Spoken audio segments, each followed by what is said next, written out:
Vintage listeners, this is the Uncle Tim Show, Vintage Radio 107.7 WQUD, Erie Quad Cities. And I have a guest on the line tonight. It's Jeff King, often recognized as the winningest musher in the world.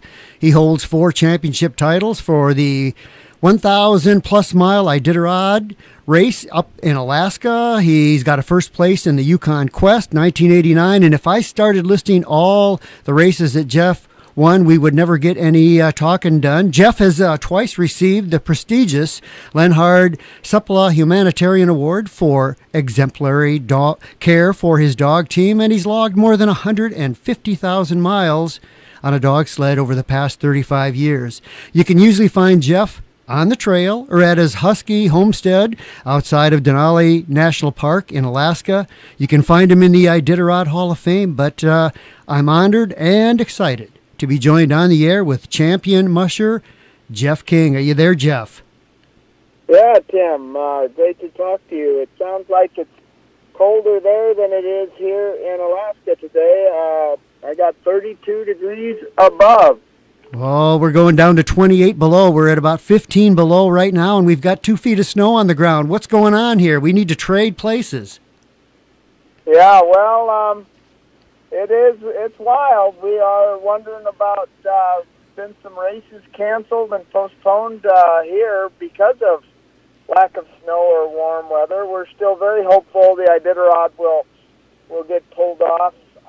They have a couple of alternatives that can be done. It's happened 3 times in the 29 years that I've ran the Iditarod. 3 of them have started up in Fairbanks. So we can usually find snow all right, but right here in the historic town of Anchorage where the ceremonial start has been, and the headquarters of the race is, just 3 times in all those years they've moved the start, and it's definitely a possibility this year, but we're just not sure. Well, you've got, about 30 days, I believe. I've been given the countdown, and I do give updates all during the race. Jeff, how did you find yourself in Alaska racing? Well, I grew up in California, believe it or not, and grew up right next to where Jack London lived when he was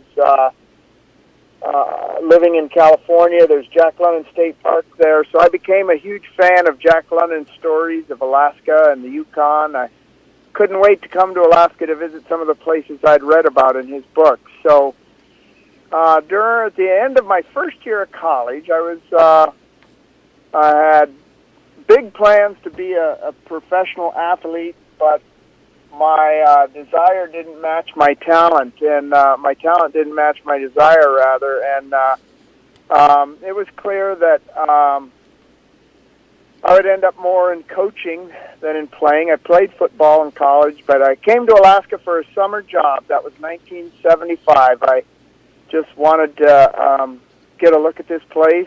My parents had brought me up here in 1956 when I was just a baby, but they didn't stay long, but I guess I did make it here then. Wanted to go back. Anyway, came here for the summer, 1975, and I've been here ever since. I worked at Denali National Park. I raised a family there. Was married for 26 years. Of those 40, raised 3 wonderful daughters, and took up the state sport of dog mushing, and turned out I got good at it. So, yeah, this is a state sport, mushing is, and the Iditarod's just one of hundreds of races here in Alaska. It's the one most people have heard about, but it's by no means the only one. I just got back a couple days ago from western Alaska, where I was in a 300-mile race called the Kuskokwim 300. It's really highly competitive. And they had great weather out there, great trail. So that's how I ended up there. Somehow the years just ticked by, and I blinked, and now it's been over 40 years that I've been here. Still love racing, got a good team set up for this year. And I don't know what I'd do if I didn't get to go mushing. Jeff, that race that you were just in, what was the name of that again? called the Kuskokwim 300. I believe that was your 10th win, I believe. I have been in it 10 times. I didn't win. I've been in it 15 or 20 times. I've won 9 times. So I've had my sights on my 10th. I placed 5th this year. Actually, my second fastest race ever in the Kuskokwim 300 was this year, and yet I placed 4th. The 4 guys ahead of me all broke the previous record, and I was just off. That was my second fastest time. I guess my point is mushing is alive and well in Alaska, and it is flattering to share with you that all 4 of the guys that beat me had some dogs that they had gotten from me in those teams. So I don't know. I don't know if I can keep up with the young bucks anymore if they get dogs this good as me. But it's still a lot of fun. You've got a lot of fans here. A couple of friends of mine have been up to your Husky Homestead Ranch. By the way, I did buy my raffle ticket today, and when I win that truck, I'll be by to see you. How's that sound?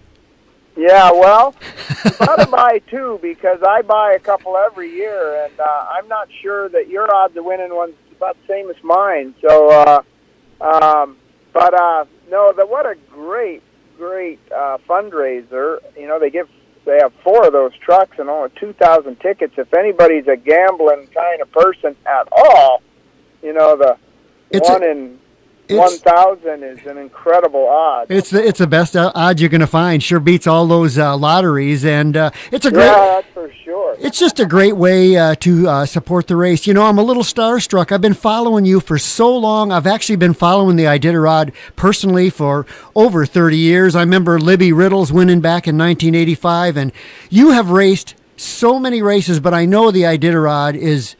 Do you think it's probably your favorite? I'm afraid you just can't get me to say that.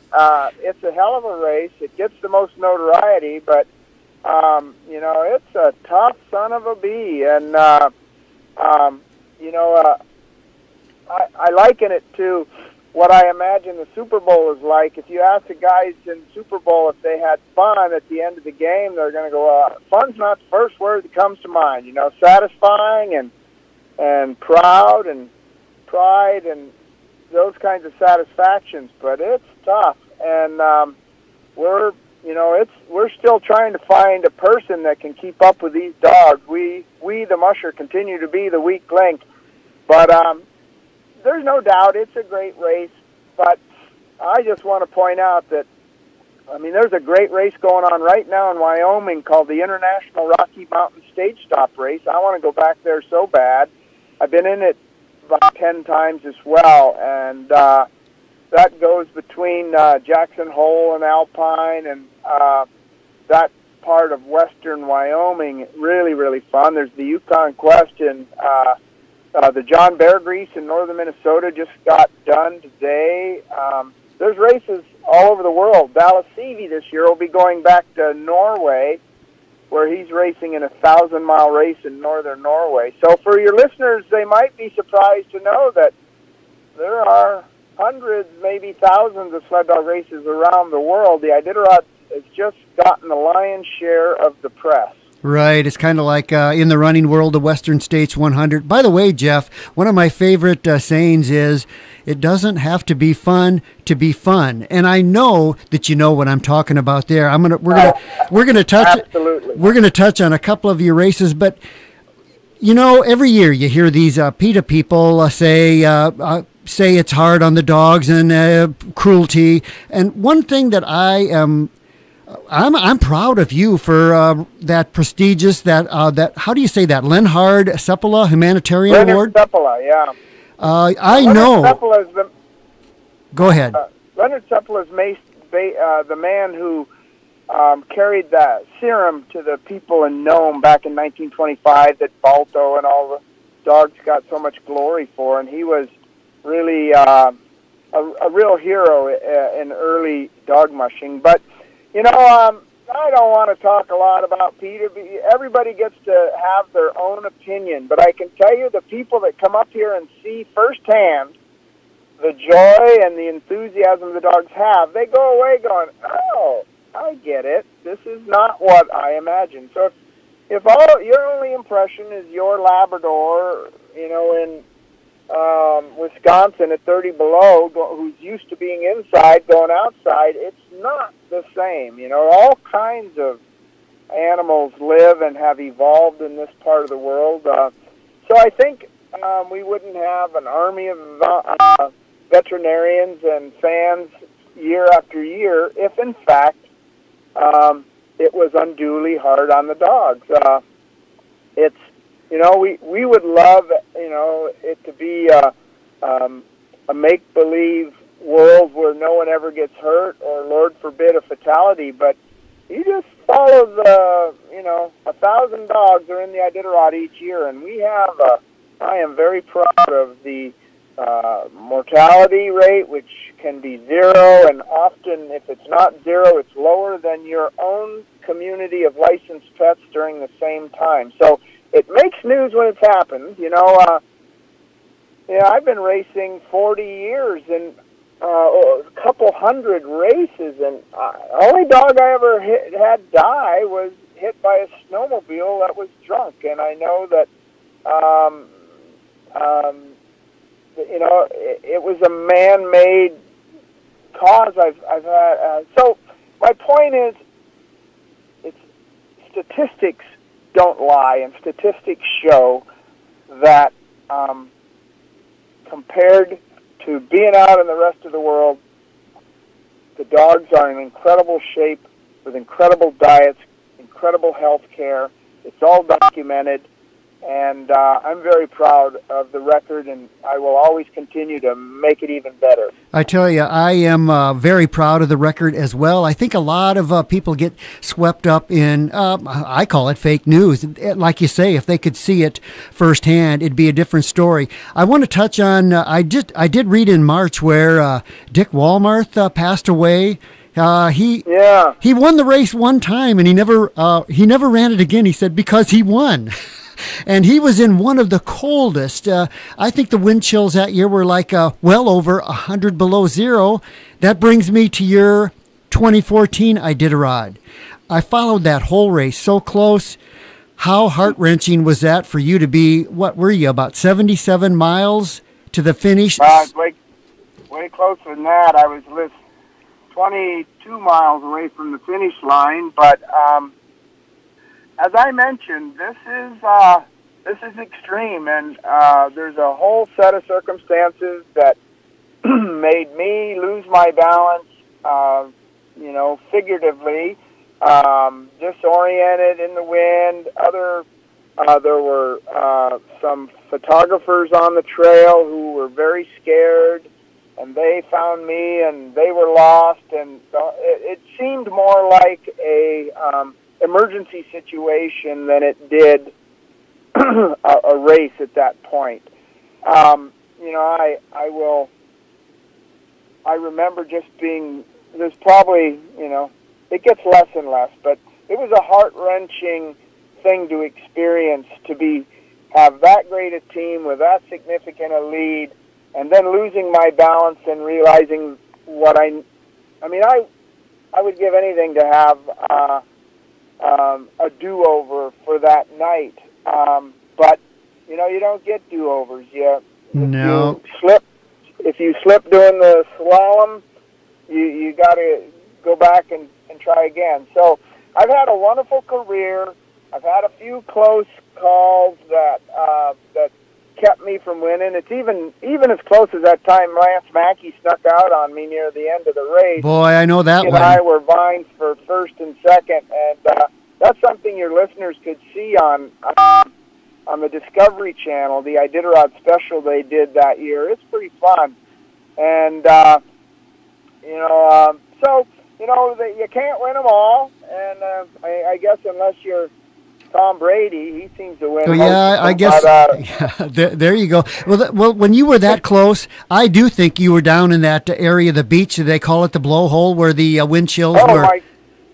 Oh my God! It was unreal. It was more like a sci-fi movie, and it gets scary, and I ran into some people that were trying to cover the race, and they were scared, and they didn't know where they were. They found me. I was walking away from my team trying to stay warm. My team was resting. I had them all huddled up in a pile behind a big chunk of ice, trying to hope the wind would die down. But while I was waiting for the wind to die down, I ended up getting involved with some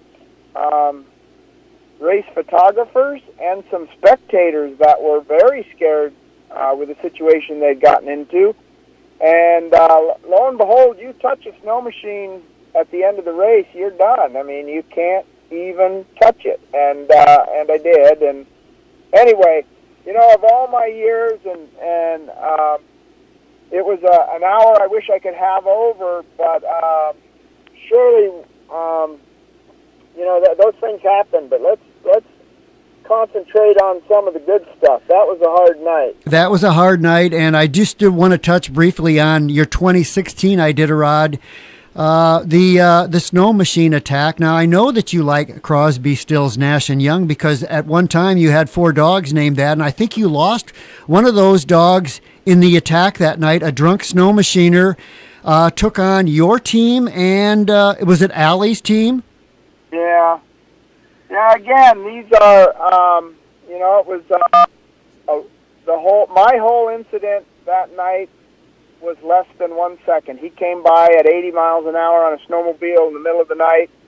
I think he was trying to scare me, and he did, but he clipped a couple dogs as he went by at 80, and the cowling of his snow machine flew off because when he hit the dogs, he actually hit 3 of the dogs, and I thought 2 had died, and one wasn't. It just kind of knocked out. But rural Alaska's got some problems, just like whether it's Milwaukee, San Francisco, or Anchorage. There's it was a bad night. I'm glad he was caught. I hauled the parts of his snow machine to the next checkpoint, and they ended up using that to figure out who it was. But he's a young guy with a young family. I feel very, very sad that he got himself in that situation. But he spent some time in jail, and now is under definitely has some parole issues and has been chipping away at restitution. But you wish him well. But by golly, drinking to excess is really sad. I watched a video of you, and I like your positive attitude, because there you are right after that accident, and you told the reporter, "What are my alternatives? Go home and pout? I've got friends on the trail. The trail's beautiful. It's been one of your finest Iditarods, and you're going to keep on going." I like your attitude. Well, I'll share that with my folks up in heaven, because whatever attitude I got came from the people that were around me to set examples, and I hope I can set some examples for others to have a good attitude. Jeff, can you tell us a little bit about your Husky homestead? What does it take to be a championship musher? How many dogs, the kind of money that it takes to run an operation like that? Well, we have way fewer dogs than most people in mushing would imagine. It might sound like a lot to your listeners, but I think we got about 38 or 39, but there's 22 of them that are race-age adults. So, and that's somewhere between 2 years old and 7 or 8 is when they usually retire. I got a couple that are retired in that 38, and then about a dozen adolescents and puppies. So we've got kind of a group of 20 fire-hardened warriors that we've got to choose 14 from, because that's how many the Iditarod race will take in the Iditarod, and that's a number set by the race rules. So I've got to pick 14 of those 20. We figure it costs in food about $2 a day per dog, when you buy in bulk. We buy dog food in thousands of pounds at a time. I'm sponsored by a wonderful Midwestern dog food company called Red Paw. They're down in your neck of the woods, a manufacturing plant, but Red Paw Dog Foods has been a sponsor for years, but the majority of it has to come from, other income. Sponsorship in the Iditarod is, it's way more expensive, and it's very tough for a company to get their money back. There's two types of sponsorship. One is if somebody wants to give you some money because they think by getting their name on your jersey, they'll make more money as a result. And that just doesn't happen in mushing because it's so remote. We don't get the kind of exposure. One or two of us might, but for the most part, people have to fund these things through more philanthropic sponsors who can afford to chip in a couple $1,000 to help somebody fulfill the dream they have of running the Iditarod Trail. There's so much history to the trail and to the race and to the transportation of dog mushing. And of course, people don't use it for just transportation anymore. If you want to haul firewood or go hunting, you use a snowmobile. But so the people that have sled dogs are like people that have horses. You like horses and you want to go ride a horse, and if you've got a sled dog team, it's because you love dogs. And until you have felt the power and the excitement and the enthusiasm that the dogs have when they're hooked up, ready to go somewhere, it's hard to put it into words. I just had an appointment today that we needed to put some audio on, and my helper said, "Well, let's get something on YouTube." And we watched YouTube Wild Ride, and if your listeners were to Google YouTube Jeff King Wild Ride, you get a taste of a wild piece of trail and the enthusiasm the dogs have, and get an idea of the scenery. I highly recommend Wild Ride on YouTube with Jeff King, and I think it'd be a great video insight to what we got going on. I've watched that, Jeff. It's fantastic. Yeah, I would suggest that too. I want to bring up, for one thing, I know you've got a couple books out there. Your main book, Cold Hands, Warm Heart, fantastic. There's 2 chapters, and I wanted to mention one, chapter 6. You cover falling off the sled. It's very funny. It's like you say that the dogs know you fell off, but they don't really care because all they want to do is run. And then you go into a race in the mid-'80s, the Bullseye Angel Creek race, and what happened there?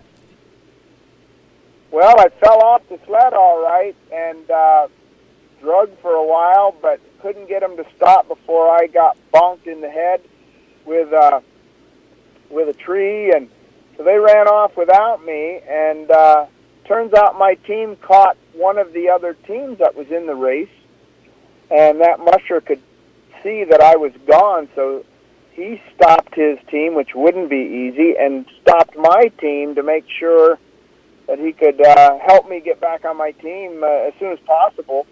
And so he tied my team to a tree, and knowing I must have fallen off and that I'd be along. So he's got my team tied to a tree. He goes up, gets on his sled to get back in the race, only to see my team yank the tree out of the ground that he had tied them to, and he realized he didn't know how powerful my team was, and he needed to pick a bigger tree. So it was pretty hilarious. I ended up getting my team back. I actually placed second in that race. I think I placed second in that race, but yeah, very fun. Until you see the power the dogs have, boy, it's pretty intimidating. You said in there that usually when you have to walk, sometimes a long way, you get to think a lot. And then some of the things that have happened, yeah, you do a lot of thinking. Yeah. When your team first started out in that race, is that the race where they took off down the asphalt road?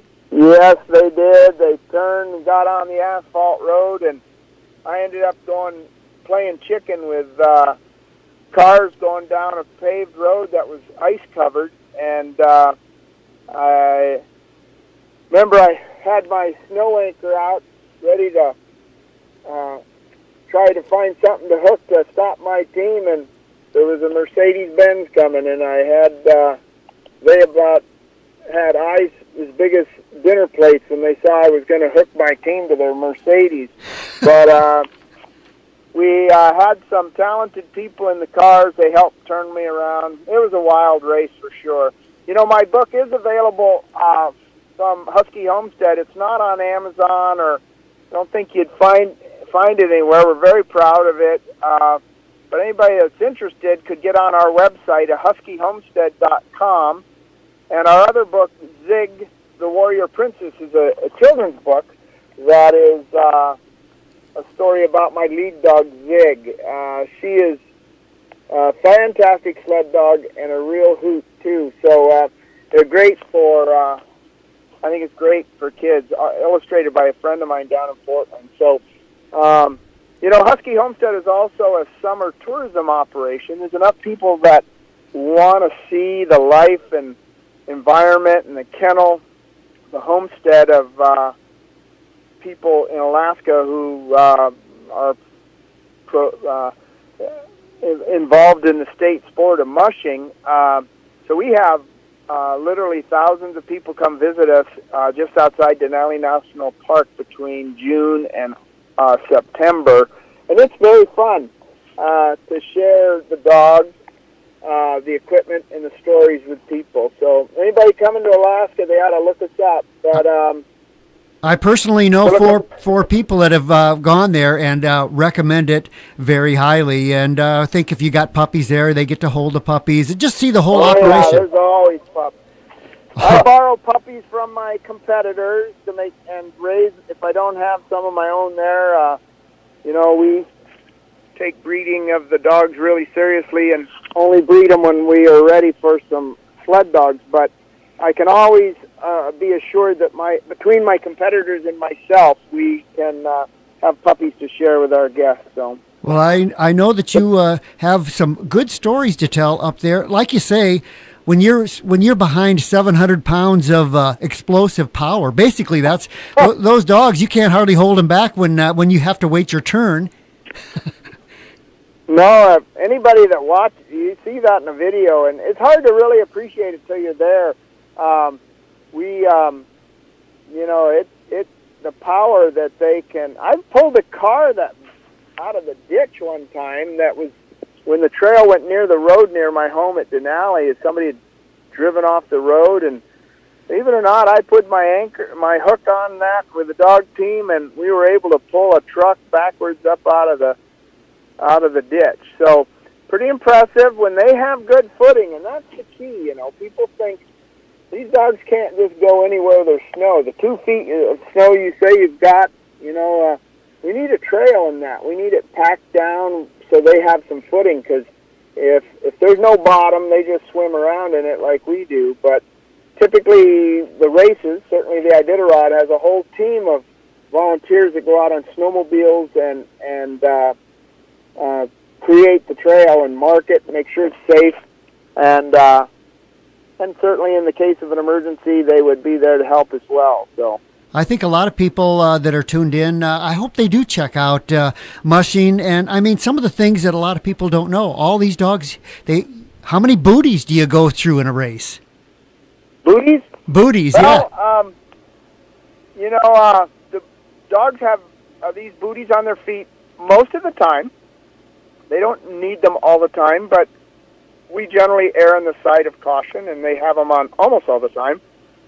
And, you know, 4 feet per dog and 14 dogs, and they only run about 40 to 50 miles in a booty, and they're going 1,000 miles. So it's around, just for the race, I think it's around 1,200 booties I'll send out. Keep in mind, it's not that they're worn out. It's just that the dogs run about 5 or 6 hours at a time. Then they rest 5 or 6 hours. And while they're resting, the booty needs to come off.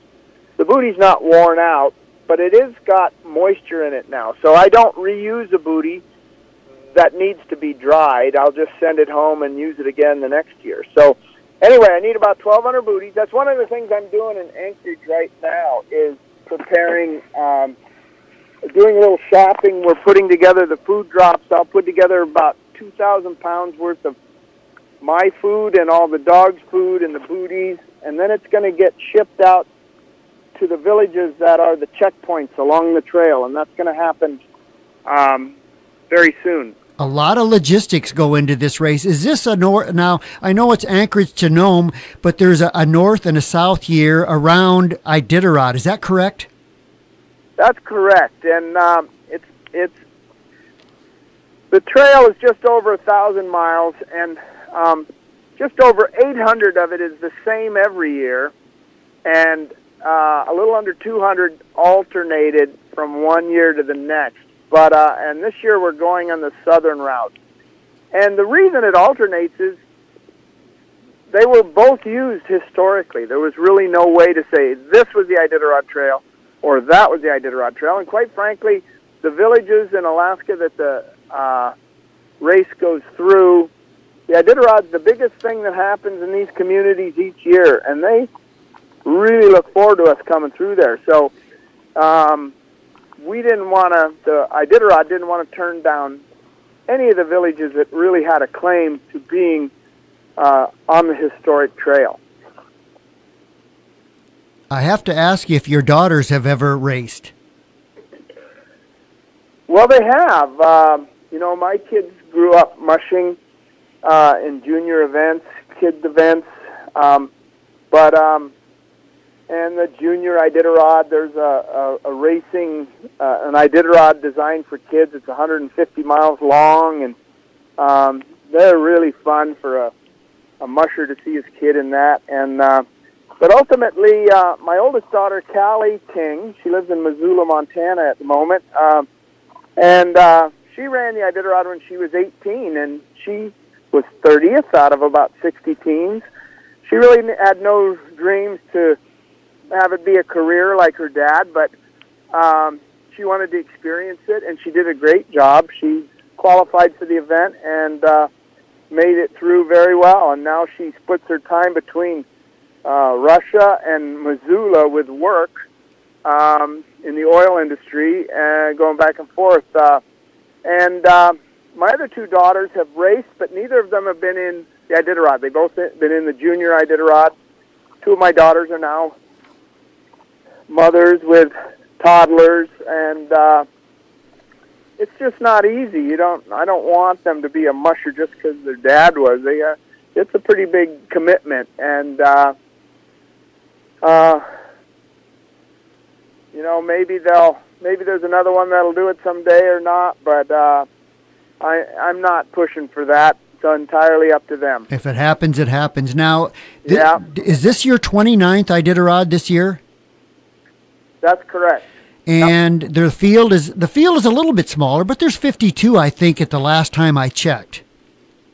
Yeah, it's still over 50. It's pretty significant, and it'll be my 29th. I got a nice team. In fact, in this Kuskokwim 300 I was in last week, I was 5th, but the guy who was 6th behind me was last year's Iditarod champion. So clearly I've got a team that is competitive. We'll find out if my knees and back can keep up with those guys in the longer race, but it certainly won't be the dogs that are the problem. I got a great team. Jeff, how old are you? 62, will be 63 next week. I got you beat by a few years, so I think you can do it. Speaking of you're inspirational, but one other chapter in your book, chapter 13, can you touch on the Colonel, Norman Vaughn? That guy is amazing. Was amazing. Yeah, well, now passed on. Norman Vaughn went to the Antarctic with Admiral Byrd back in the early 1900s when he was 18, and he was a member of the Explorers Club, went all over the world, an amazing career.